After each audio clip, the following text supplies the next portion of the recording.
that we can, I know it's going to get hot in here, but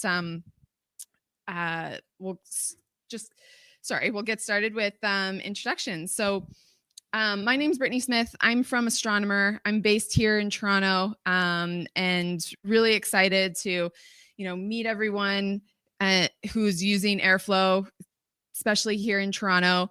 And tonight we've got some fantastic speakers and some talks so that everybody can level up and, keep maturing their use of Airflow.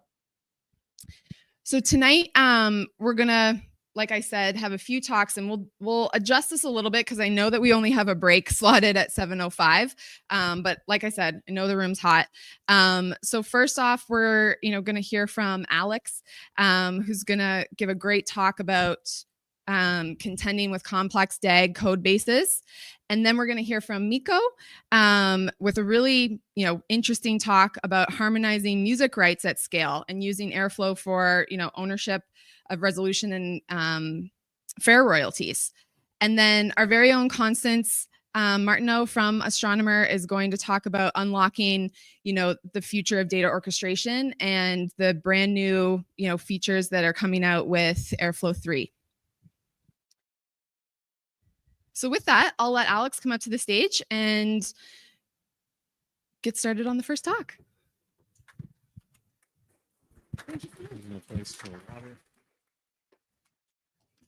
Water's going to fall down. We'll have to put it down here. Okay. Can everyone hear me? Sure. Okay. And we're hopefully going to have no problems with this. Okay. Laser works. Check, check. Okay.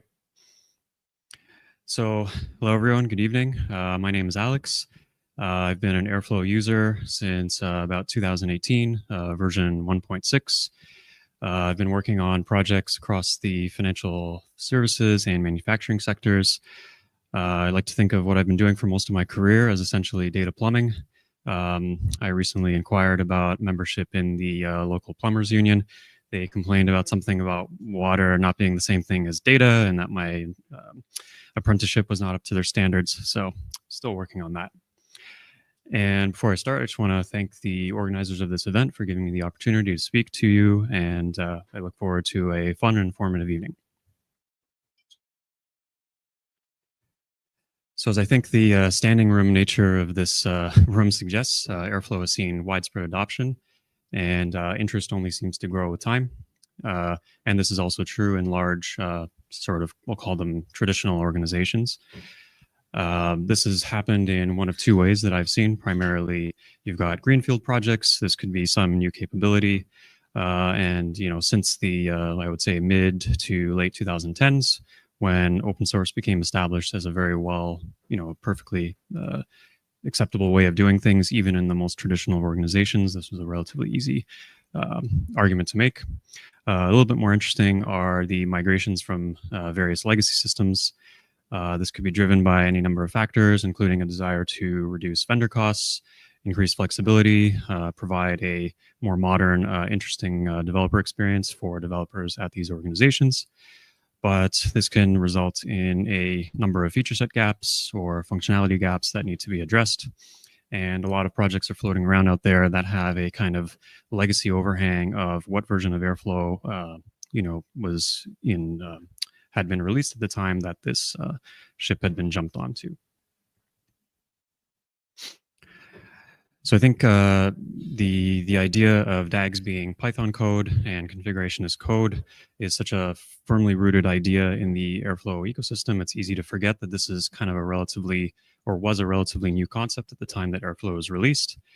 But if you're coming from an institution that was using any number of tools that may have had, for example, very rich GUIs for managing workflows or configuring things, this feature of Airflow may not have seemed as so much of a feature as rather a gap that needs to be kind of addressed in some way. So there are a lot of long-lived projects floating around out there that are in a kind of maintenance mode that carry these, legacy overhang burdens, as I would call them. And anything that can make, improving these code bases is always going to be welcomed, or if it's going to make it easier to improve those code bases. Oh, okay, here. But, as we, said in the DevOps world, this idea of configuration being code, And we've got, well-established tools like Ansible, Terraform, and that kind of thing for managing virtual machines, servers, cloud resources, and all that kind of stuff. And if configuration is just code, why can't we apply a similar idea to our DAG code bases as well? I would hope in 2025 you don't have someone SSHing into 300 different servers to apply a configuration change or make a modification. So, I think there's a potential to think of our DAG code bases in a little bit different way. So with that, we'll talk a little bit about the Apache Airflow experience. I think we have someone from the music industry giving a talk here, and I'm not sure if anyone gets this reference. And oh, okay, good. Just in case, and if not, I was a little bit afraid I might have to skip over this one really quick. So most projects that I've seen, you've got three general personas involved in a given Airflow project. Depending on where you're coming from, these roles may be fused into one person, or they can be very large teams, depending on the size and complexity of the organization you're working for. I see generally three sort of personas. You have the people, like the business end users. These are the people that care about whatever it is that you're trying to automate with your Airflow installation. You have what I'll just kind of call operations people, but this could be anything from the person that's babysitting the Airflow server in the server room at your company, right up to a whole team of people that's responsible for fronting a SaaS version of Airflow and among other sort of tools. And then, of course, you've got the people who are tasked with actually developing and maintaining the DAGs. So there's a need to balance opposing needs. Any team with an operational mandate that includes stability and security, it's very natural to want to restrict capabilities, provide narrow guardrails for how things are done. But providing customized capabilities for a system as complicated as Airflow can be significantly more difficult than it seems to do so with a good developer experience. And there's a risk of what I like to call bear flow. Use that. And then on the flip side, developers generally want to work with something as close to the vanilla product as possible. A new hire or a new transfer into your team, their productivity is going to be strongly inversely correlated to the degree to which Airflow has mutated into Bearflow. And more often than not, at least in the organizations that I've seen, this balance can shift to the operational security side because the risks are fairly well or easy to understand, and the burden of compliance typically falls onto the right side of this ledger. So let's talk about a not so great developer experience. You may have an operational team that receives a directive from somewhere, could be a security team, could be for any number of reasons, saying something along the lines of, now SSH is no longer an acceptable way of instantiating or running jobs on servers, and translates that into what that means for the Airflow world. And that means that now DAGs using SSH operator are no longer acceptable. This can come as a surprise to a development team that may have already written out an extensive POC or have already actively started developing things. And that can lead to, usually a shrug that's met with, and an unhappy user who has now a project that might be delayed. And of course, in most organizations, you have architecture reviews, decision records, accepted patterns, various sorts of things that are supposed to mitigate this exact scenario. But when you have sometimes multi-year projects that can collide with, I'll call it an ever-evolving business context and security context, things like this can happen and are, never a fun thing to deal with for development teams. So a better way of this potentially having gone down is that same operational team can say, we no longer are allowing a SSH operator to be used, but we've built a provider, potentially in collaboration with the development team, to run jobs in a way that may be acceptable for your organization, whatever that might be, and to write a code mod to migrate any existing code that's doing stuff with the SSH operator. The development team is now saved from loads of manual, painful work, and the business and the end users are hopefully blissfully unaware of any of this having taken place. So if we're interested in getting involved with code modding, I've got two tools here as a kind of a starter pack for you. libcst is the one primarily I'll be talking about for processing Python code. And SQLglot is my new favorite SQL parser. It can do amazing things at transforming and manipulating SQL. So you may be wondering, I'm really good with search and replace. I can write even regular expressions without Googling. Why do I need this tool? So the main benefit of something like libcst is that it is very much Python aware. So it allows you to apply transformations to a concrete syntax tree representation of your Python code, which is essentially what the core Python interpreter is doing when it reads and interprets your code. And it can apply transformations on the syntax tree representation of your code with what I would say is pretty good performance. And in the abstract for the presentation, I said that Codemodding is a new tool available for teams, but in reality, this is actually not all that new of a concept, although it is something that seems to be gaining more prominence in a variety of communities. For example, in the core Python, there's a library called 2to3, which included fixers, as they called them, that assisted with migration of Python 2 to Python 3. I hope no one is running to Python 2 anymore in any organizations. And then in addition, the Airflow 2to3, there's actually some extensive discussion in this issue, which I've listed here, that includes some discussion about libcst and a variety of other tools for assisting with Airflow 2to3 migrations. And in the JavaScript world, I think possibly because of this long history of transpilation and supporting of all these various different kinds of browser environments, this concept is very well established.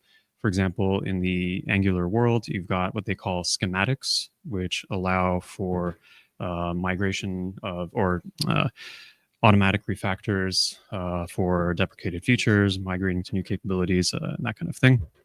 And there are numerous other JavaScript-related examples that I've linked here. So I think the JavaScript world potentially has some interesting things to offer us in the Python and Airflow communities. So sorry, I forgot to check my time, but I'll try to be very brief with an introduction to libcst.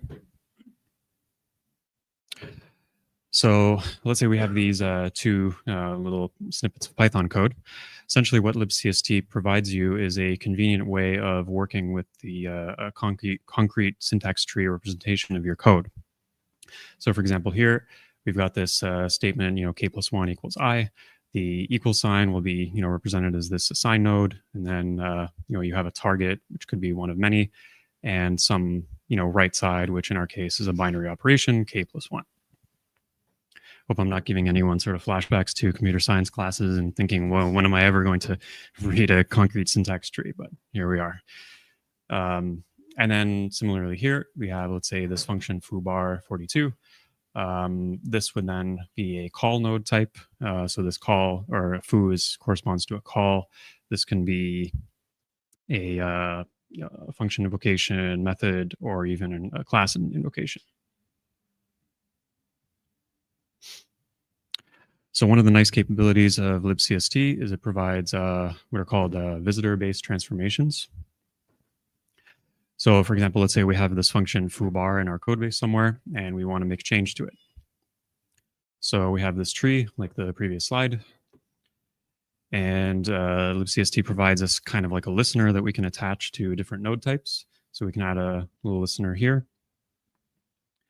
And then we can add some logic that says, is this the function named foo? And if it is, we can make a transformation and say, remove this little subtree and replace it with something else. So now instead of this arg with the leaf of the integer 42, we end up with simple string, and we end up with this little snippet of code after the transformation is complete. So some Airflow examples. So this is a relatively simple one. Let's say you have a legacy or an old code base where you've got lots of calls to set downstream rather than the more kind of intuitive and nicer t greater than t2 style syntax. So this is the core of what would happen with a libcst transformation or a code mod. So by convention, we have what's a leave. So this means as the libcst parses the code and leaves a particular node, we can identify this, or we can call this function whenever we hit a call node type. And a typical pattern when writing these kinds of code mods is that you have a first step which tries to extract. And you think if you kind of squint your eyes a little bit, it almost looks like a query, or like a Django kind of a query expression. So essentially what we're trying to do here is we're trying to match a set downstream call of any caller and match any arguments that were passed in. And if this match is successful, we then create an entirely new subtree here, so corresponding to an expression. And then that expression would have a left and a right side, and then the operator is a right shift. And this will leave us with any instances in the code of set downstream. This will be refactored to use this syntax. So a little more interesting example. Let's say we've got SQL-based operators dispersed throughout our code base, and we're interested in experimenting with data-aware scheduling. So we may want to try to transform this operator into one that contains inlets and outlets, depending on what our SQL happens to be doing. So this won't fit on a slide, but I'll just give you kind of a high-level sort of a kind of explanation of what's happening. Essentially, as with our previous one, we will look for a call type, but in this case, we'll look for a SQL execute query operator. We can collect the SQL arguments. Then we can try to parse those or read the file contents with SQLglot. And then using some SQLglot logic, we can then determine what may have been read or written to in that query and return 2 new arguments to our call and return the resulting tree.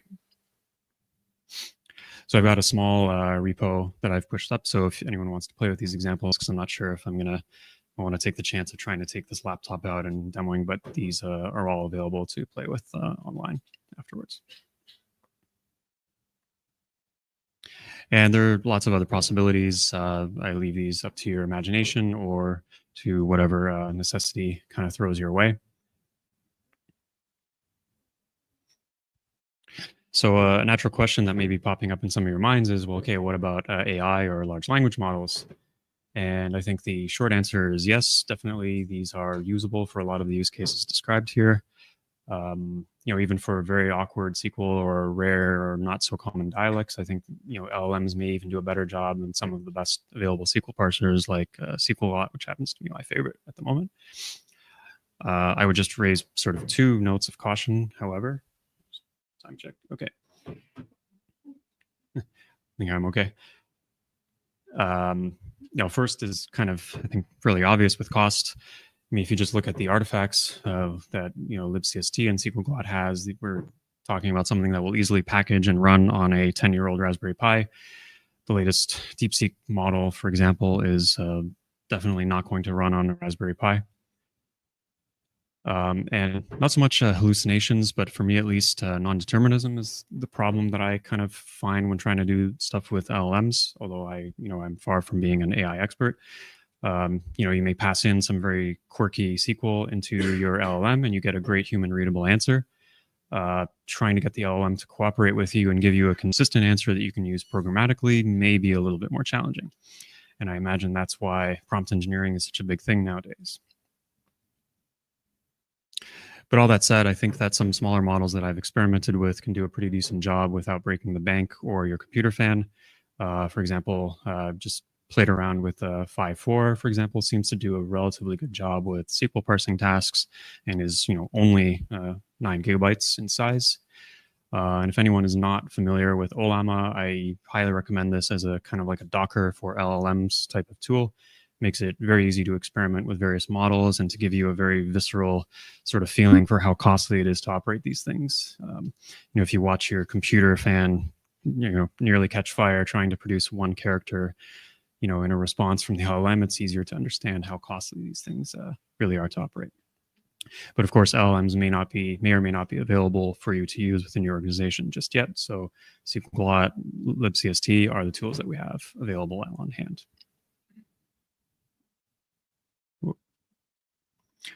So, in summary, I think Codemodding can be a very useful tool to assist teams with large tedious refactors, assist with migrations, and help bridge developer operations gaps.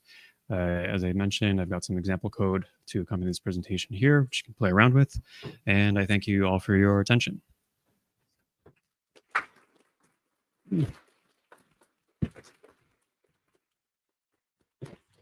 Oh, okay. Does anybody have any questions? I can pass the mic around.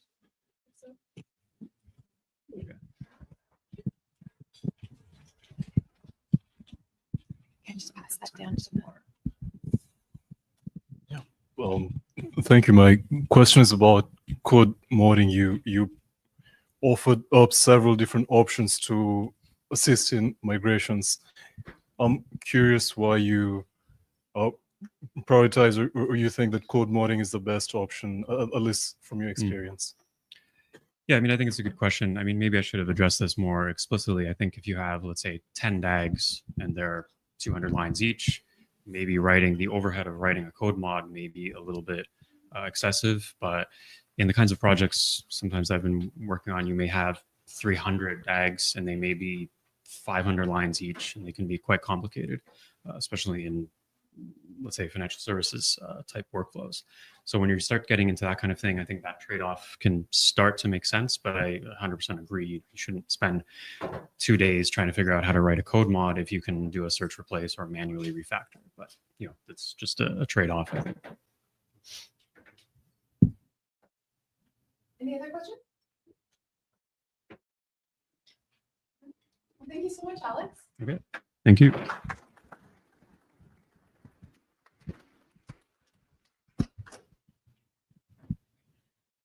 How are we doing in terms of temperature in the room?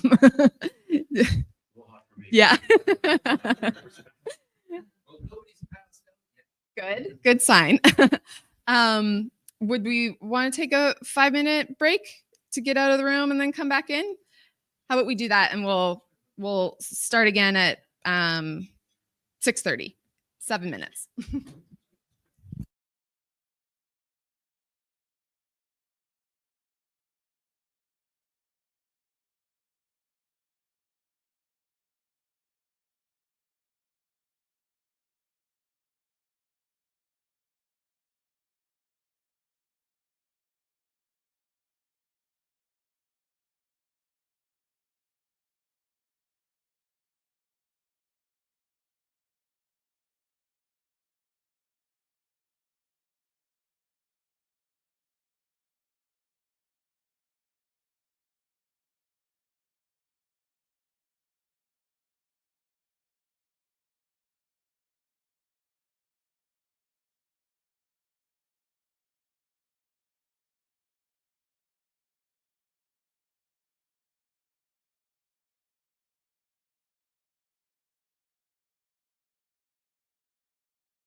Let a few more people trickle in.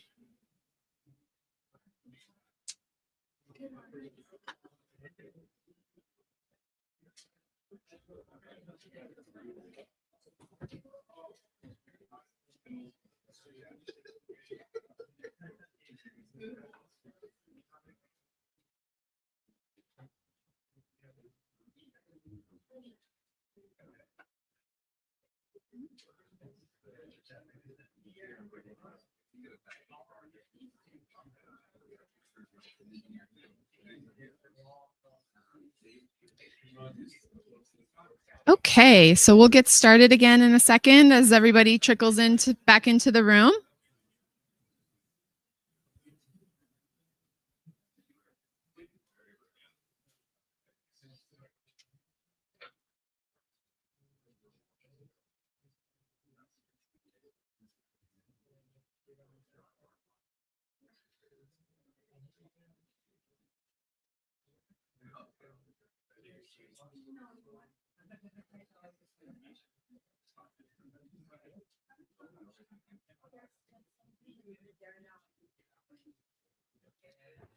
Okay, so next up we have Miko Chen, and she's going to be talking about harmonizing music rights at scale with Airflow.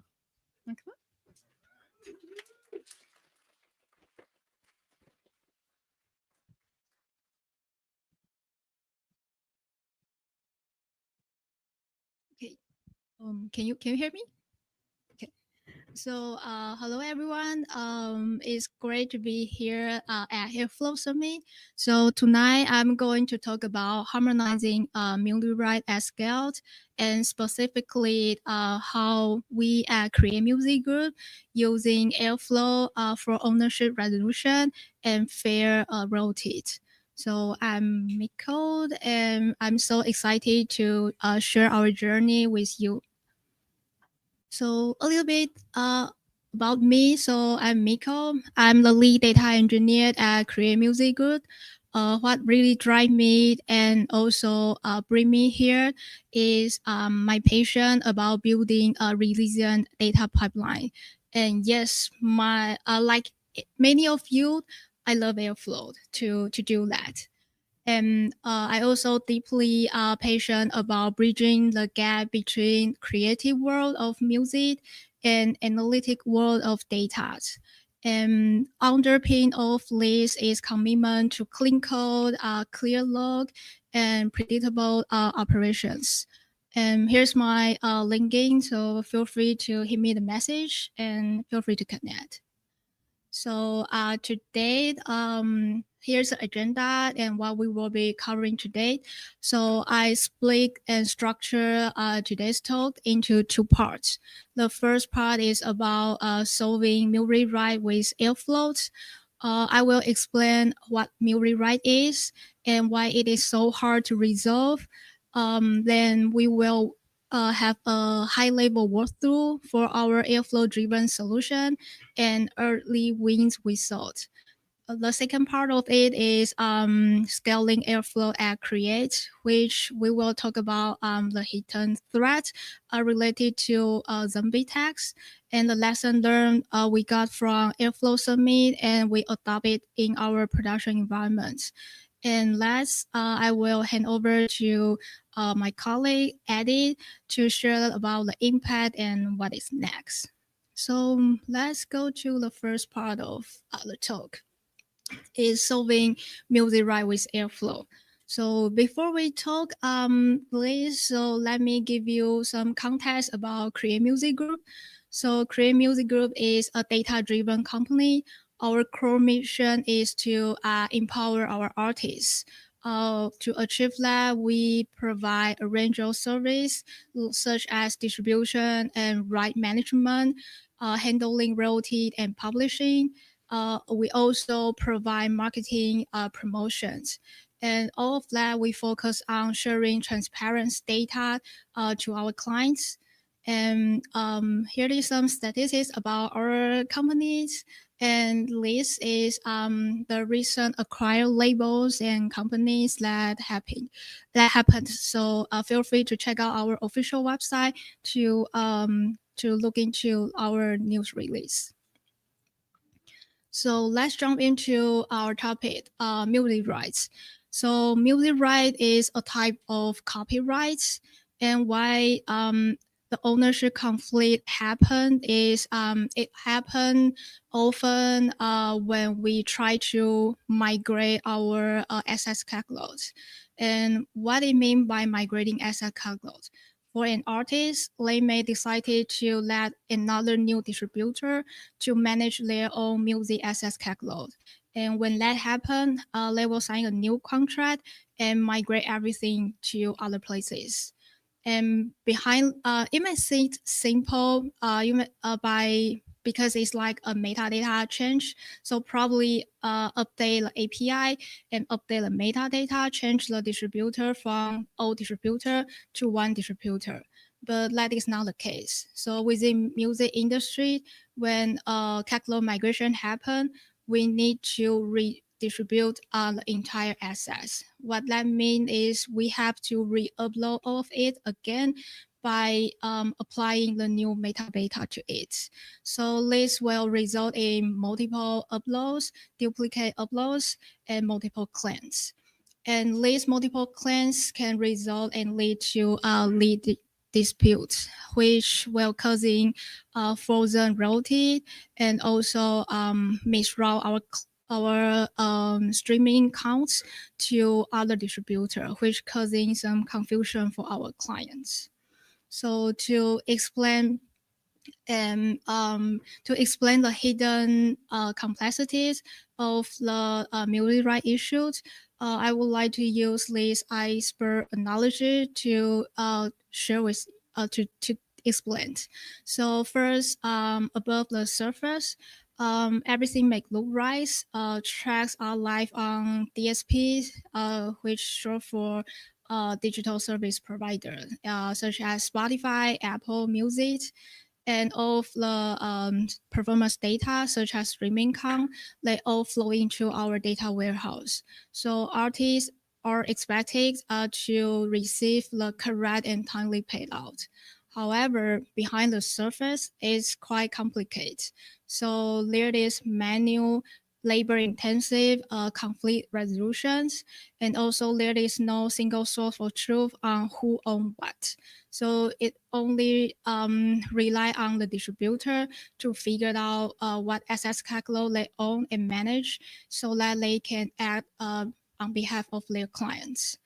And the worst thing is this will also cause delay in royalty payout, meaning we will lose revenue. So some shock, but true statistic is that when we do our research, we found out about 90% of streaming counts that is misrouting to other distributor, which causing confusion to our clients because they get the wrong reports, and that is why our distribution team need to spend a lot of time to explain and understand what happened behind the scene. And so this is how we define our problem internally. So our core challenges are twofold.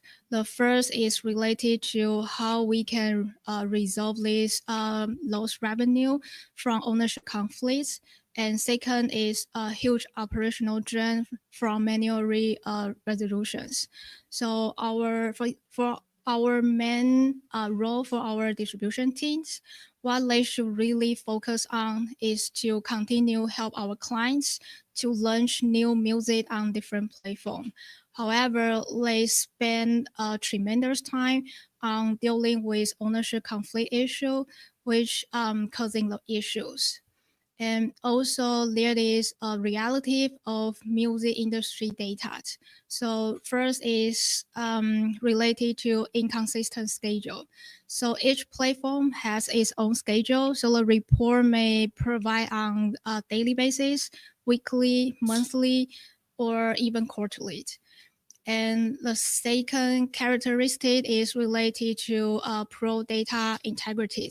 Sometimes the data we receive may either incomplete, corrupt, or delays. So all of these causing us have difficulty in collecting data by using script. So our initial focus, we decided to start from Spotify first due to the high impact and large volume.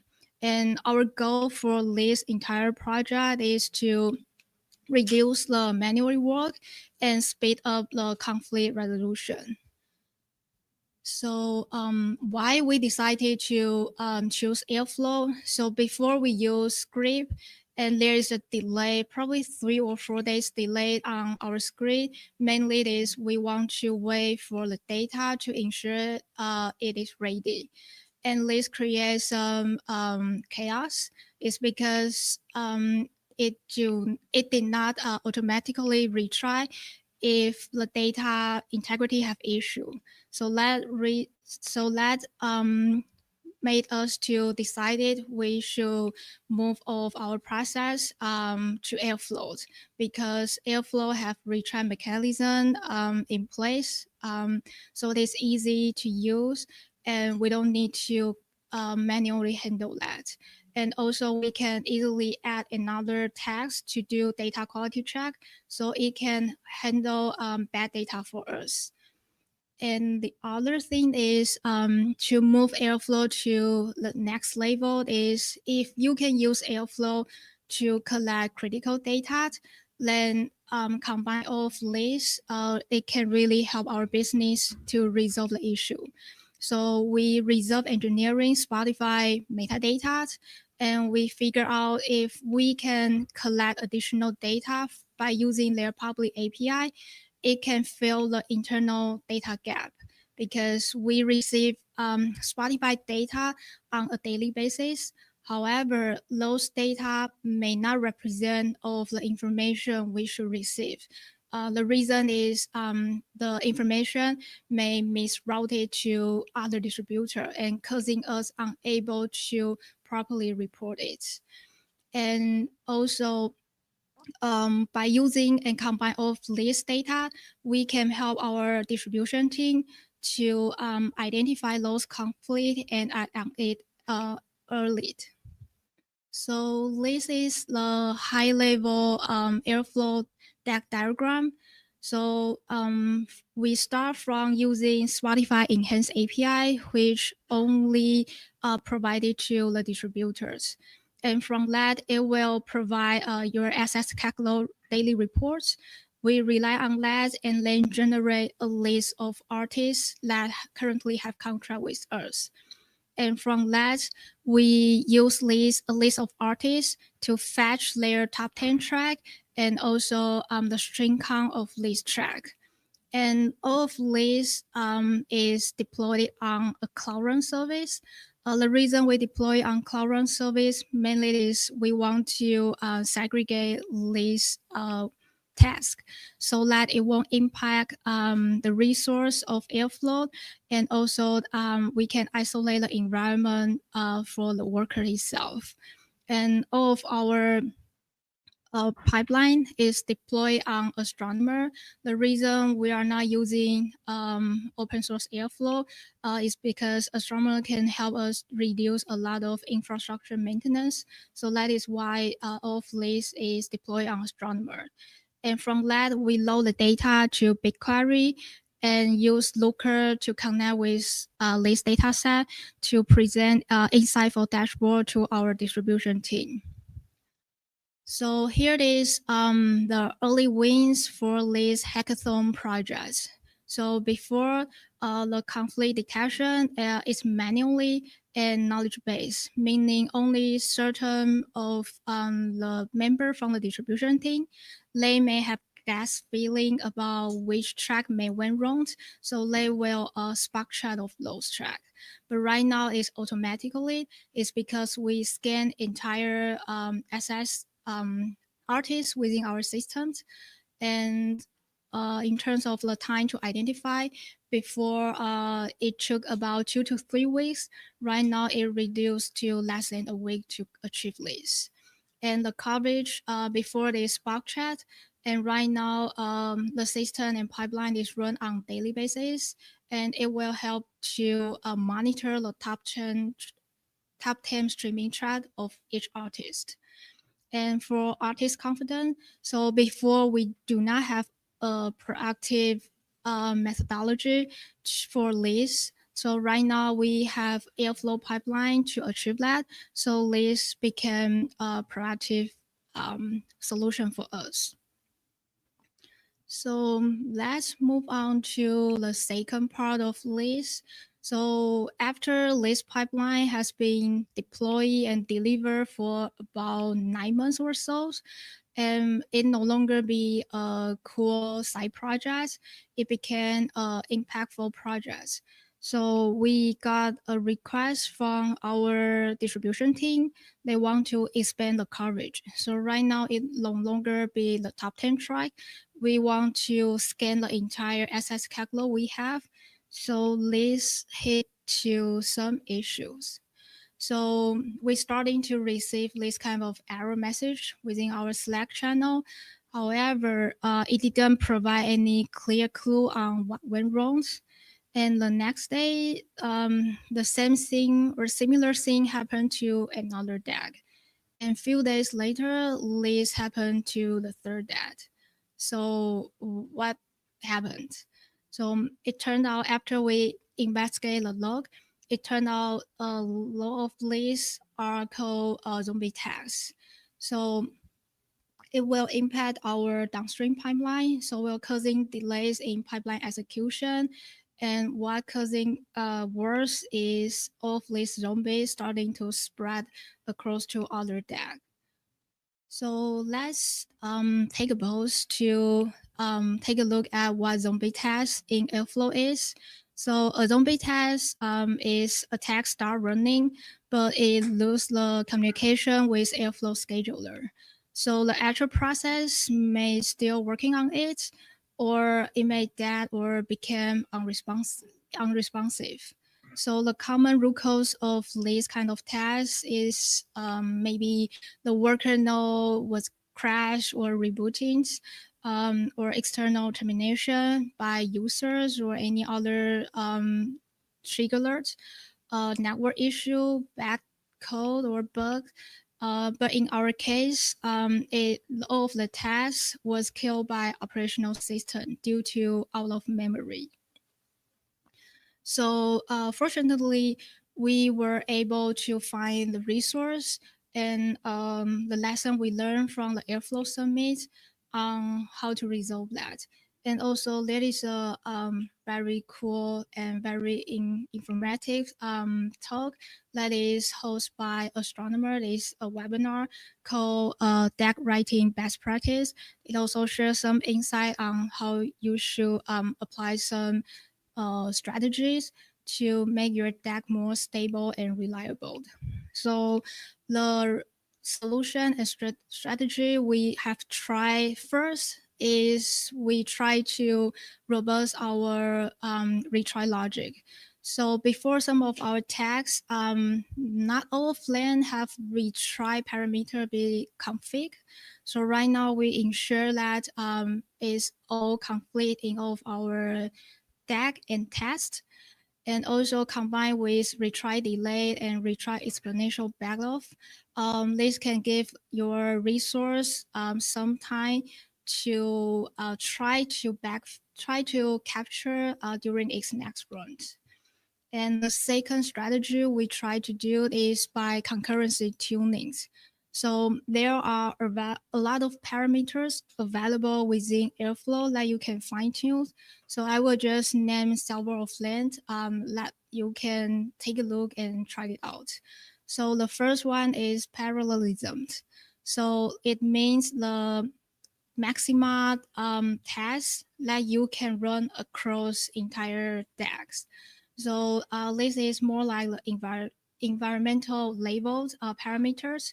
And the worker concurrency is also to limit the task per worker. So you won't overwhelming your worker. So your worker can limit on what kind of task and what number of tasks it should run.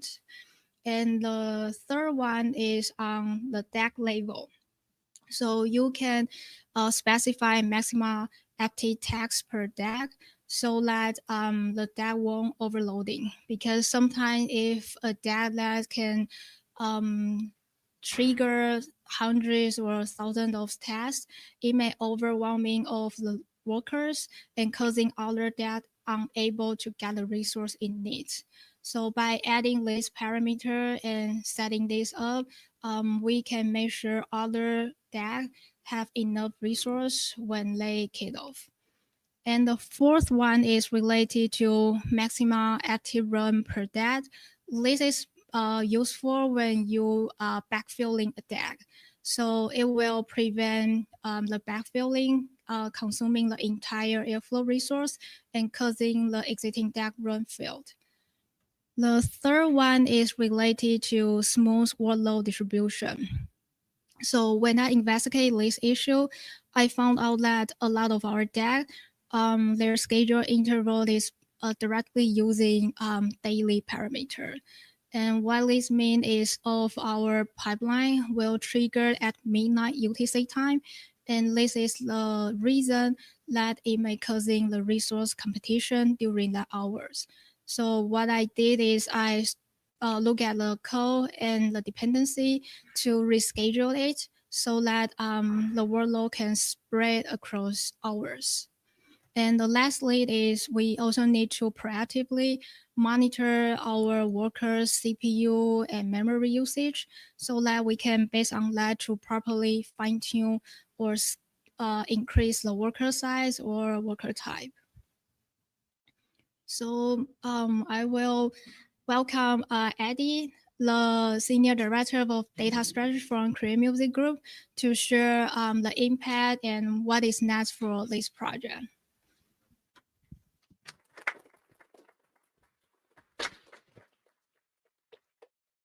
Hi, everybody. She's throwing me out here. I actually flew out from LA to support her. But yeah, Miko has done quite an amazing job. We have a small data engineering team at Create Music Group. At the time that we rolled out Astronomer, we had 2 data engineers. Which next is this? Yeah. Okay, great. We had 2 data engineers, and she mentioned one of the great benefits of working with Astronomer now is the infrastructure support. So as we started to roll out with Airflow and provide impact like this, we were able to then bring our data engineer to other more impactful work at our business. So now we actually are up to 3 data engineers, and we're hiring hopefully another. But we're actually, they're doing some more impactful work working with people in the music business, which is a lot of fun. So they get to go out and look at these real world impacts and how we can do more of it. So you'll notice here is that we identified and resolved rights conflicts across 48,000 plus tracks. So originally when we started, they identified around 400 tracks that were in conflicts. So when they're in conflicts, that money sits in escrow. So every platform does it a little bit differently. Spotify will just hold that money until the conflict is resolved. So the artist will see a statement of, I got X amount of streams, but there's no money attached to it. So we get a phone call, further taking operational load to answer that call, and then having to then say, well, actually, your last distributor, as you mentioned, the migration process hasn't released the conflict. So we'll work with the artist to do that, but at least now we have a pretty direct answer. Before it was, like we said, it's pretty manual intensive. Which platform is it on? And then we have to then go search for the conflict. Now, in our previous slide, we saw our operational teams have Looker dashboards. They can now go and search for these conflicts. Now, the revenue recovered in our original hackathon, she mentioned it was a hackathon at first. Another thing they get to do is actually like put time into creating like, hackathon projects rather than managing the infrastructure. So that's another thing that they get to now do. This hackathon turned into something larger. Originally, we were able to recover thousands of dollars across those tracks. We're estimating to now start recovering hundreds of thousands of dollars as we start to roll this out on a larger operational scale. Like I said, all that money is just tied up in conflict until we can. Now, this is another thing. I think the time saved in awareness is really the big one. Unless we heard about the conflict, there was no way for us to know that the conflict existed because it's inside of Spotify for Artists or it's inside of a YouTube console. So unless we're hearing from the artist, we weren't able to really properly, deliver the excellent customer support that we should be providing that artist unless we went searching for it. Now, what this really brought for us is proactive awareness for our artists. And now we can really say, hey, we want to empower our artists to do the best they can. And we are giving our internal operations the awareness that they need to be proactive with the clients. And this really turns a frown upside down, makes them happy. And it's like, hey, cool, thanks for unlocking those funds for me. And as you all can imagine, not every artist is on the top 10 list. So every dollar that comes in for them really helps them try to remarket as much as they can. Most artists in the beginning are really just reinvesting all of that money back into their art. And then our internal stakeholders began to trust us on a whole new level. And as we all know, the more they trust us, the more budget we get, so we can do more with cool tools like Astronomer, and we can use that money for budgets. And they ask us to continue to grow things like these hackathons. So I'm pretty excited about Airflow at our company, Astronomer and Connection, because it's freeing up a lot of our time so that our data engineers can focus on some other cool things. Stakeholders are trusting the system and us more than ever. Now, the road ahead is we're going to be scaling to long tail catalogs, platforms. So now we're starting to look at Apple and YouTube and all of the different platforms where most of the artists make their money. We're also automating rights reconciliation. So there's a lot more that our business saw why it's important. Like a lot of our data transformation right now was happening across scheduled queries. But now, because of the improvement that we saw in them taking the time to move it into DAGs, the business said, hey, yeah, let's go ahead and take rid of that tech debt, move it into Airflow DAGs. And we can then start to do things like building a medallion infrastructure where we have our bronze, our silver, and our gold layers. And then our data analysts can start working with more fact tables and start working with dimension tables. So a lot of this is just way beyond the automated rights reconciliation. And then, like I mentioned earlier, this operational excellence. Like we want to try to support our internal teams. I love the way you mentioned that, the plumbers of the data, we consider ourselves the same thing. We're data plumbers, but really it puts our operational team at a really good place with their artists and our customers. And then they're able to provide operational excellence. Therefore, we are providing operational excellence as well. And with that, I will pass it back to Miko for any Q&A. Thank you all.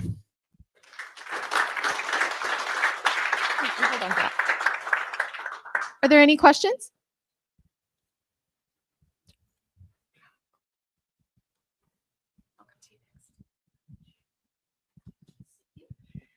Thanks, Miko and Eddie. That was a great presentation. Conflicts are always such a mess. So this is really, really interesting work that you guys are doing.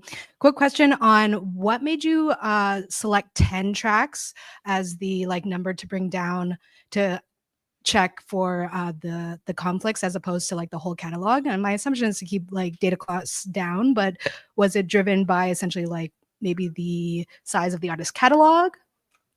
You're curious. Thanks. That's a good question. So originally we decided to limit only the top 10 track. Mainly it is because the performance issue. So it's a hackathon project. So we want to deliver this result as soon as possible. So collecting entire catalog will causing us spending a lot of time on fine tuning the performance. So that is the key decision. And the other reason is because the API limitation. So when we start our research, we found an API endpoint that only return the top 10 information, top 10 track of the information. But later on, my team member was able to discover another API endpoint which can bring the entire SS catalog. So that is why we expand our coverage to the long tail catalog. Great. Is there another question over here? Hello, I had a question more related to scheduling, because I saw in one of your earlier slides you mentioned how your scheduler got clogged up using common values like daily. What strategies did you guys use to better keep track of schedules across all your DAGs to better balance the load and their runtimes? I think that is also a very good question, because when I try to investigate that issue, I found out from the astronomer monitoring UIs, there's a peak around that certain hour. So I try to, based on that, to redistribute all of our workload to different hours. So right now we do not have a automation way in place. So it's more like manually check, and we based on the stat alert we received to determine when it's a time to recheck and investigate our DAG schedulers.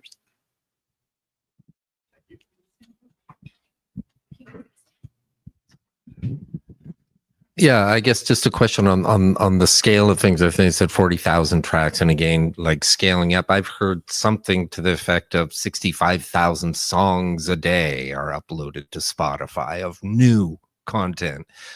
I mean, if you're planning, are you planning to roll this out as a general service? Like, say, I've created content, I've created some songs, and I would have to go to create music in order to say, can I see if there are any conflicts against my music that's up on Spotify? I'm just wondering about the scale of things. Like, in order to be, what are those 40,000 songs that you have scanned? Or is that because those are the artists that have signed up with you? Those are their songs that you are scanning every day? Or is Create Music, do you scan every song? And I can go to Create Music and say, how much does Spotify owe me this month? Is that the purpose of the service, I believe? Yeah. So for the first question, yeah, I'm talking about I don't know whether I need to be an artist signed under one of the licensing groups that you have, or say I've just created a song and put it out there right now, and I go, hey, where's my money?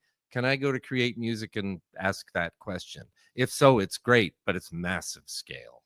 So you're absolutely right. When it comes to performance data, we collect all of our songs.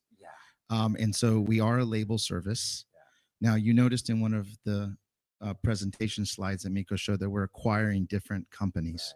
So those artists are becoming our artists, and then our services that we provide are their services as well. Now, what we're doing is only available to those artists we represent. Right. We don't have access to the infinite amount of data that Spotify has. However, with every artist we sign, that data is coming right into our data lake, and we are collecting terabytes of data a day across all of our artists. Now, we apply the 80-20 rule. You know, we do our best to try to, we started with the hackathon by saying the top 10 tracks, the top performers. And then I also mentioned, like, we would go out and look if a client said, hey, why is my streams to my payments off? So we can go in and, oh, there's some conflicts we have to resolve. We're trying to resolve them, but until we can collaborate with the other label or they respond or release the conflict, that money is in escrow.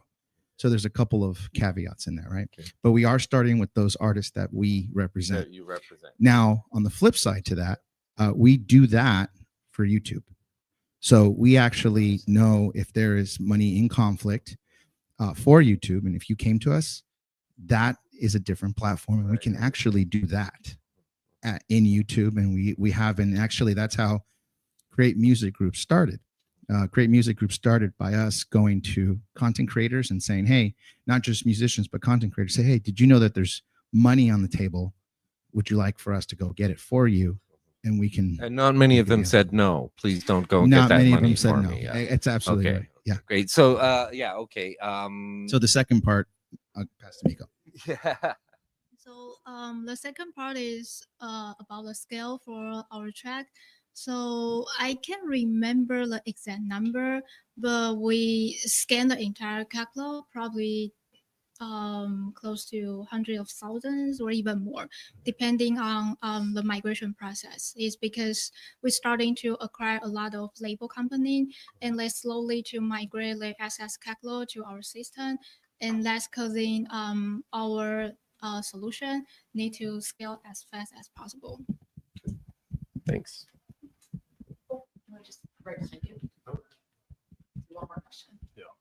Hey, Miko, my question was related to something you mentioned about the challenges you faced when migrating to Airflow. You said that one of the issues was having multiple tasks running in parallel. And I'm curious if you could maybe speak to what kind of architecture led to that kind of a practice. Is it a common practice to have a DAG where an upstream task triggers multiple downstream tasks in parallel? So I wanted to hear your thoughts on that.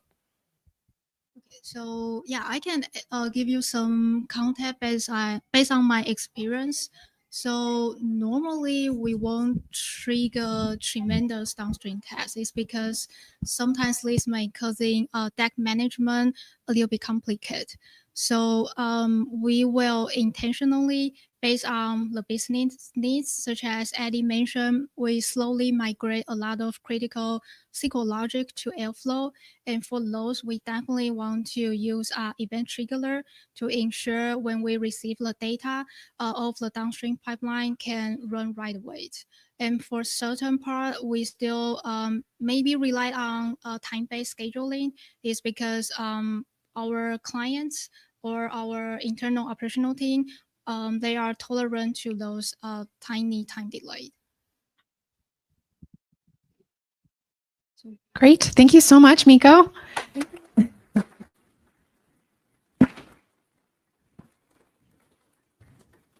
Okay, so we'll take another break and come back at 7:15.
Okay, Bobby.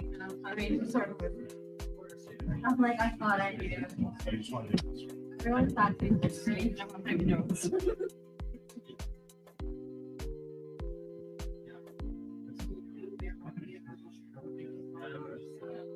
Okay, well, whatever. Is it a problem that we have repeat bookmarks? Oh, there you go.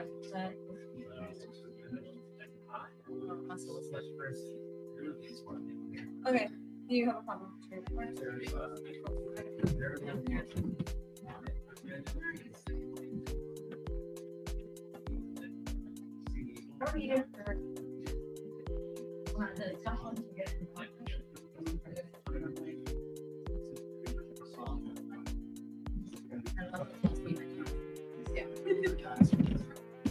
then the little.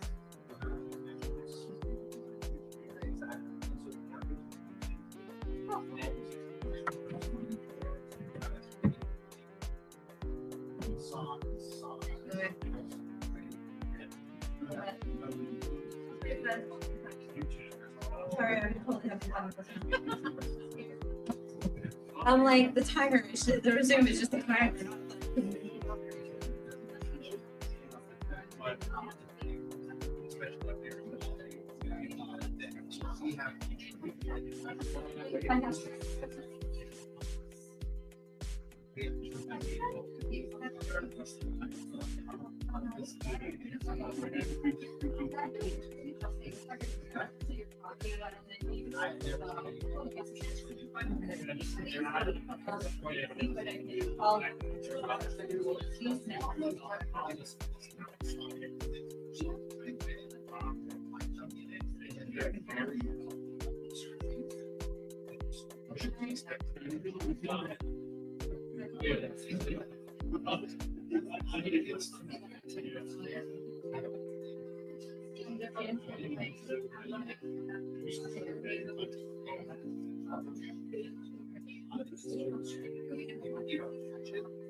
So we'll just have to date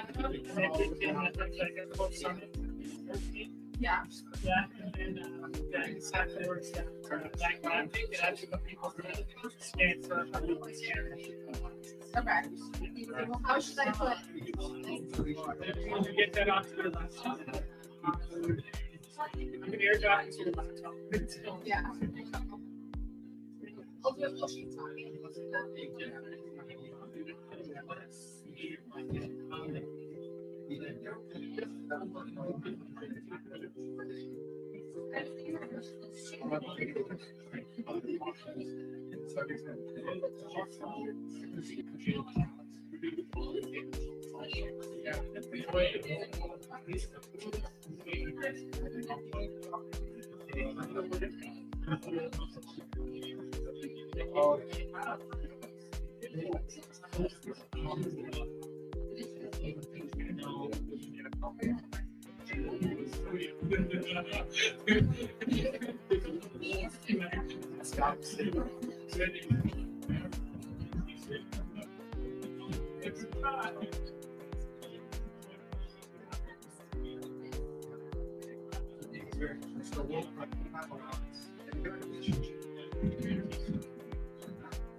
Yeah.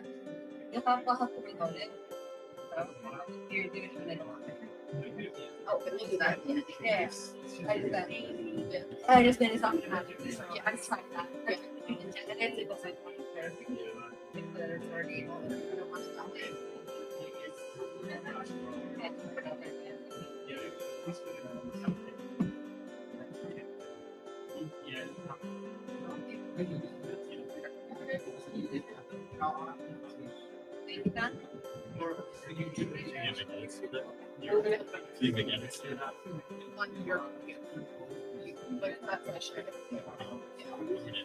Just at the end, I want to add something to do.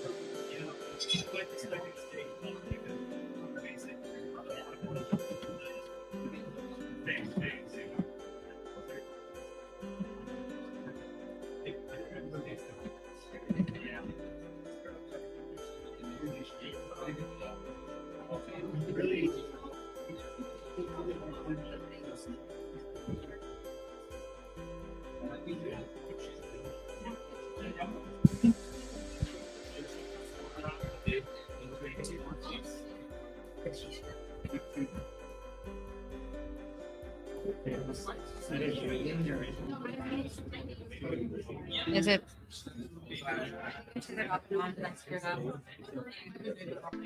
Okay.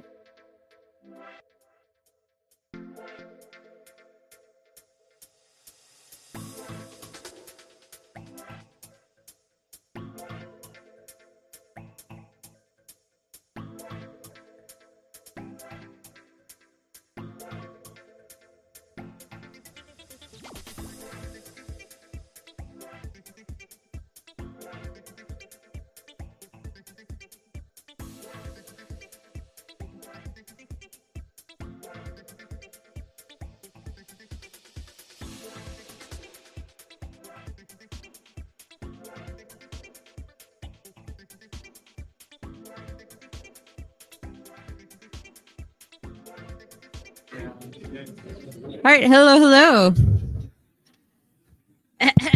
Hello, everybody. All right, first off, I want to thank you. I want to add my own welcome to everybody. It's like really cool to see the size of the data community here in Toronto. So I'm from Montreal and I'm based out there. I work for Astronomer, but honestly, I questioned when they asked me to come, to be honest, how many people would actually show up to a meetup. And I was really, really surprised to see that like we filled out the room. So thank you all for coming. All right, so yeah, my name's Constance Martineau. I'm a staff product manager at Astronomer, and I think I have the coolest job ever because I get to work with Airflow, and I primarily work with the Airflow open source team, although you may see me around doing other things. I used to be a data engineer and a data platform engineer at a large financial institution in Quebec, and then before moving over to Astronomer and joining the product team. So my job really is to bring product thinking to Apache Airflow open source development, and to basically my focus is on data orchestration and trying to figure out the vision between how to basically merge our commercial offering with our open source offering and keep the balance. So like I mentioned, I'm a former data engineer turned product. I do still write Python when nobody's watching, but honestly, my code is pretty terrible these days. So I'm here to talk about Airflow 3. But before I do that, I want to talk about the survey. So we put out an Airflow survey every single year. And this survey specifically was the largest ever survey of data engineers with over 5,000 responses, which is really, really cool. So some community insights from the survey. First off, I want to talk about where the responses came from. So obviously we have the heavy hitters like the US. And what surprised me though was to see a ton of respondents from Brazil. I was really, really happy though to see that Canada well represented up there. So thank you all if you filled out the survey. We received responses from 534 cities in 116 countries, which just goes to show how many people are using Airflow and how wide the adoption is, which is really, really cool. So digging into the use cases, the thing I wanted to point out specifically is ML and AI. It's been the fastest growing use case every time we ask this question. So what we see is that a much higher percentage of customers using Astro and open source are deploying and running AI workloads, like I said, which is something new and is a growing use case. And I like to think that that's just because Airflow is really general purpose and really can do anything and is able to adapt to basically the changing needs. I mean, if you think about it, Airflow, at least when I was using it, was really primarily a batch orchestrator doing like basic ETL jobs. And today it can do pretty much almost anything, including MLOps and AI. So another key insight is that, like I said, 30.6% of users with 5 or more years of experience are using Airflow for MLOps, which again was something that really, really surprised me. So something else that we keep on asking on the commercial side is how important Airflow is to your business. And the one thing that keeps coming up is that Airflow has basically gone ahead and really infiltrated and become critical to most companies. So almost 50% of the companies that we interviewed said that Airflow is very important and that if it's broken, there's a severe impact across the entire company. I mean, really, we heard 2 great use cases today, especially from the Create Music group. And it really just hammered in to me that, you know, Apache Airflow is just really critical these days to running for production workloads. So the other thing that we asked is, in the next year, do you expect Airflow to be used more or less in your organization for external or revenue generating solutions? I mean, really, our theory is that if Airflow is responsible for money, that means more people are going to use it. And so what we were seeing is that, like I said, the majority said yes, either much more or more, which is really, really cool to see that Airflow, like I said, is really just a cornerstone to most people's data stacks. Yeah. Another thing that we keep asking every year is the features that you want to see and the features that you're using. So something that made me very happy, because it's something that's near and dear to my heart, is data-driven scheduling. We can see that, at least based on the respondents, up to almost 50% of people are using data sets and data-driven scheduling, which I think was really, really cool because, again, Airflow traditionally was a batch orchestrator based on cron schedules. And so to see people use Airflow for more event-driven workloads is to me very, very exciting. And frankly, that number surprised me. I actually thought it'd be a lot lower just based on feedback, but I'm excited to see that it's in big use. The other one that would have surprised me in this one as well was actually the standalone DAG processor. Feels like an infra-related thing that most people aren't super aware of, but really, if you're looking to scale and looking to have like a proper service, separating out the DAG processing and making it its own service is really critical. And to see almost 30% of the people actually go ahead and implement that, like I said, very, very cool. All right, so which features would you like to see in Airflow? We've got 33% that want to submit new DAGs externally via the API. Dirty secret is I agree with you. PMC members don't agree as much. And if you go and you look at the GitHub issues and the discussions, you're going to see that this is a big controversial topic. But it was interesting to see that this is something that the community wants, and something that, like I said, we'll continue to advocate for. The other one that I, like I said, want to call out is multi-tenancy at 25%. And this one is growing as well, signal-based scheduling. So just basically my takeaway for that is that people want to use Airflow for not just traditional batch workloads, but really for any type of workloads, basically like Pokemon. So Airflow 3. Airflow 3 has 3 key themes that I'm going to be talking about. The first one is that with Airflow 3, we wanted to go ahead and make and improve the user experience. So basically what we've understood just talking to customers in the last year is that Airflow is hard to use and not all that intuitive. They're kind of right. I agree with that. I mean, I do remember learning Airflow back in the day, and I remember having a beast of a time with that. And I know reading blogs and basically just talking to people, we all, like I said, Airflow has become a beast. It can do anything, but that does make it, with that power, means it is a little bit less intuitive. So in order to kind of address that, there's 3 things that we wanted to bring in. The first one was DAG versioning. And I'll go into a little bit more about what that is, but I want to call out that DAG versioning was the #1 community request of every single Airflow survey that we've ever put out since 2020. And with Airflow 3, we finally have it. The second one was UI modernization. I mean, when Airflow was released, I think 2015, the UI was a breath of fresh air if you were used to SSIS and things like this, but it never really evolved. It's a little clunky, a little bit using outdated technology. So with Airflow 3, we redid the UI. And then third, last but not least, is backfills at scale. Backfills is something that a lot of data people do, and the experience is really poor in Airflow. Okay, I see people nodding, so I don't think I have to tell you, but we'll go into that in a moment. Okay, sorry about that. DAG versioning. So here's the thing that we wanted to solve with DAG versioning. The problem that we had in Airflow 1 and 2 is that Airflow would assume that the DAG, as it was parsed most recently, was how the DAG always looked like, which is a really big problem for troubleshooting and for auditability purposes. Like, let's say I go and I have my DAG, and and it's been running fine. I go and I change it. Let's say like I remove a task. And then a week later, some business person calls me and says, hey, my numbers are wrong. And I start to go and I look in the UI to find the logs and to see what's up. And I get to the DAG run from the week ago, and that task is missing because I had removed it or updated it. That is a problem. And so that was one of the big things that we wanted to address. The other issue was that it was really hard to tell like what code version was being run with for each DAG run. And what I mean by that is is that yes, like my DAG structure may look a certain way, but ultimately my DAG code is orchestrating other code. And so when I'm troubleshooting, it's not really just about the DAG itself. It's also about the code that I am orchestrating. And so we didn't really have a great way of being able to see, hey, that DAG run from a week ago, use that commit from like a week ago as well. So that is one of the things that we've addressed.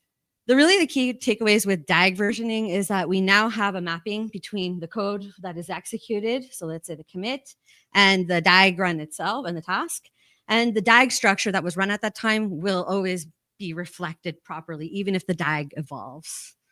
And then the last but not least part that I'm personally very excited about because of my old data engineering days is that when we are now running a DAG run and using a specific version of the code, if the code changes, the DAG will still continue to use the code version that it started with, meaning, again, we can go ahead and more easily audit and troubleshoot what happened, especially if you're troubleshooting something from the past. UI modernization. Look, there's not a lot to say. We redid the UI. It's not using modern stuff, which is great. It looks a lot better. Thank you. Now, here's the thing with the UI is that, our ambition, like we had a lot of ambitions with it, and I'm really proud of the version that we have in 3.0, but it's something that's going to continuously evolve. So if you have any feedback or if you have any ideas of things that you want to see in the Airflow UI, please reach out to us because this is really just the start. The idea is we put in the framework, we put in, we updated the technology, we put in some standards, but ultimately where it is now is really just the beginning, and I'm excited to go take this a lot further. Backfills at scale. All right, here's the deal with backfills is that in Airflow 2, you could technically do backfills, but the only way that you could run them was through the schedule, through the CLI. Now, if you have your own Airflow instance or your admin is really has no problem with giving you access, so you can SSH into the server to use the CLI, fantastic. But that isn't the reality for 98% of the people that I spoke with, which meant that people were doing really creative workarounds here's my DAG that is using a bash operator to go ahead and invoke the Airflow CLI to run a backfill. I see somebody nodding again, so you know what I'm talking about. It was a piss poor experience, frankly. The other bigger issue, though, in my opinion, was actually that Airflow, when it was doing that, it was as if it was pulling up a mini scheduler and its own little Airflow instance to run those backfills, which would cause race conditions and conflicts between the main scheduler loop and that little mini one that was kind of bringing up, which led to a really unreliable experience. And worse, if something happened to that CLI, the process was killed for whatever reason, you ended up in a really weird state that was really hard to recover from, and everything would just stop. So those days are done now. we've gone ahead and we've added the backfills as part of the main scheduler loop, and it's the main scheduler that is now taking care of the process. As you can see, we have the UI capability of running Airflow backfills if you'd like. You can also use the API. In the future, where I see this going is that we're basing this off of logical date today, which is fine, but we want to have smarter backfills that are really more aware of the data itself that you're processing, or to be able to do cool things like, one job that does like a giant range of data. So this is just the beginning. We put in the foundation, we fixed backfills basically, but now the idea is to take it forward to make it more intelligent. All right. And then the last piece that I want to call out is asset-driven syntax and the asset decorator. So, I mean, I think just based on the first talk, one of the things that the industry has moved into is really like declarative authoring and declaring your stuff. DAGs, at the end of the day, it's more of an imperative thing. You're basically saying, here are the tasks, here's the order of the tasks that you're doing. And ultimately, it's just not how people think. Like if you use DBT, for example, they have an asset-oriented way of seeing the world. There's a bunch of other tools, but it is getting late and I'm having a brain fart right this second. But ultimately, Airflow needed to kind of get with the times. So we have introduced an asset-driven syntax that is basically based on data sets and wrapper around creating a task, a DAG, and a data set that you're outputting to. But again, this is one of those foundational pieces. It's something that we're going to go ahead and evolve so that you can do cool things like trigger DAGs based off of when a partial update was done. Let's say you were doing with your DAG, a data set for 3 different cloud regions. But your dependent data set that you want to go ahead and update only cares about cloud region A. You'll be able to schedule against that. Like I said, just the beginning, but I'm really proud of the foundation and what we put in for 3.0. That's the first key. The second thing that we did is improved security posture. So Airflow 3 comes with some new architectural changes. And while they're pretty big, I think that they're a really positive improvement. The second, based on our new architectural changes, that meant that we were able to have better task isolation, and I'll explain what that is in just a moment. And really what that means is easier audits and lower overhead. So if I talk about how Airflow 2 is that while it is a distributed system, like in theory, it's actually more of a monolith. And what I mean by that is that you've got the DAG file processor, you've got the scheduler, you've got the web server, you have workers, but they're all running the same code and they're basically the same stuff. So they all expect to have access to the Airflow metadata base. It's not a problem for some of those components, but like the issue with the DAG file processor and the worker specifically is that it is running user code, which means like users can pretty much do anything and it has privileged access. Sorry, I'll go back here. So like some story I could think of, for example, is like technically I could write a DAG that goes and drops the Airflow metadata base and basically kills it, and Airflow will run it. It'll do that, and then it'll, I guess, kill itself. That is now, like traditionally our stance has been, well, okay, just don't do that. Have some good CI/CD processes or like some code reviews to make sure that that type of thing happens. But really that's just passing the buck off to the users. And it's something that we knew that we needed to address. So the new architecture essentially is that there's still a scheduler, there's still a web server, but the web server has now become an API, like a proper API server based off of Fast API. The front end is now really truly just React front end. And the DAG file processor and the workers and then the trigger, basically anything that touches user code, no longer needs or has direct access to the Airflow metadata base. Everything goes through the new API that we built. That basically more or less meant that we kind of rewrote Airflow, frankly. It is a really, really big change. And the reason that I bring this up is that while there's a lot of benefits that I'll go on to explain, it does mean that if you're doing things like dropping databases or something more benign, let's say like scanning the task instance table for information for reporting purposes, you're not going to be able to do that. You're going to have to refactor to write to APIs. Now, because of that isolation, what that does mean is that we can now do things like remote execution. So we have the edge executor that is basically like a lightweight worker, if that's real, that all it needs is HTTP access directly back to the Airflow scheduler. And you can have that worker basically running pretty much anywhere. So that's GPUs, that's Linux servers, Windows machines, like really the world is your oyster. Like I said, that's basically the big benefit of that. Some other things that we've also done just to make Airflow more versatile is event-driven scheduling, which really are asset watchers that can go ahead and watch for specific changes or events. Right now we have SQS as the beginning, or like integration with that. Somebody just submitted not that long ago a PR for integration with Kafka as well. And we have people at Astronomer that are really passionate about this and that are trying to get more PRs in for things like Snowflake, audit tables, and so on and so forth. The other thing that we've done as well is support for inference execution. That's still early days, and I'll talk about it in a bit. But really what that means is that that constraint with the logical date and the logical date having to be unique is now no more.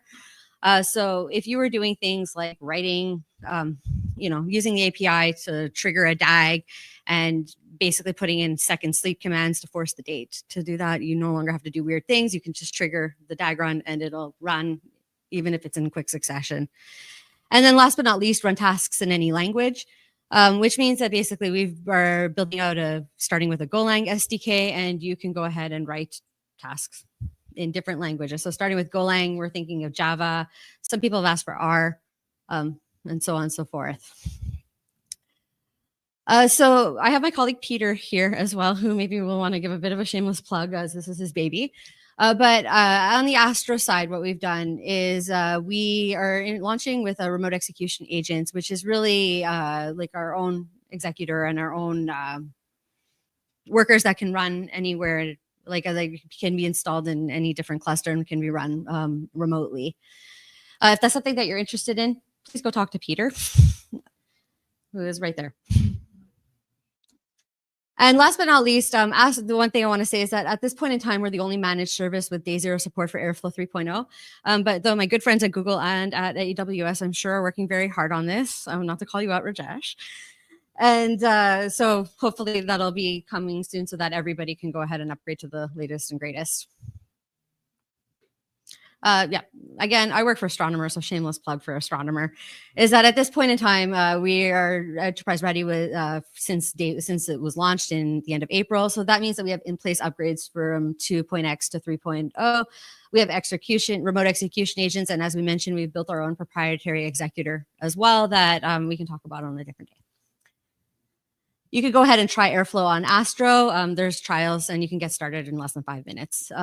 If you have any questions about that, like I said, come see me, come see Peter, come see, I am really, really, really sorry, Brittany. I do know your name. It's just getting late for me. All right. I know it's hot and I know that like it's getting late. So I tried to run through that pretty quickly, but does anybody have any questions? No? Okay. Well, it was a pleasure having you. And I mean, this was a really interesting meetup. So thank you very much for having me, Brittany, and for organizing this and for everybody that spoke. Thank you so much. Thank you, Constance. So before everybody goes, we just want to also give a plug for the Airflow Summit coming this fall. This year it's going to be in Seattle. So let me just...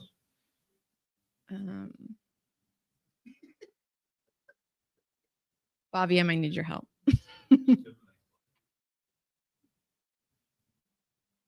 I think we have to reload it, though, if we made changes to it mid-talk, right?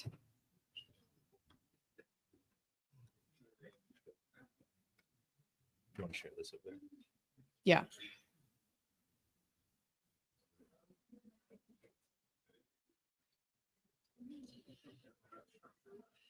So yes, the Airflow Summit this year is going to be October 7th to 9th in Seattle.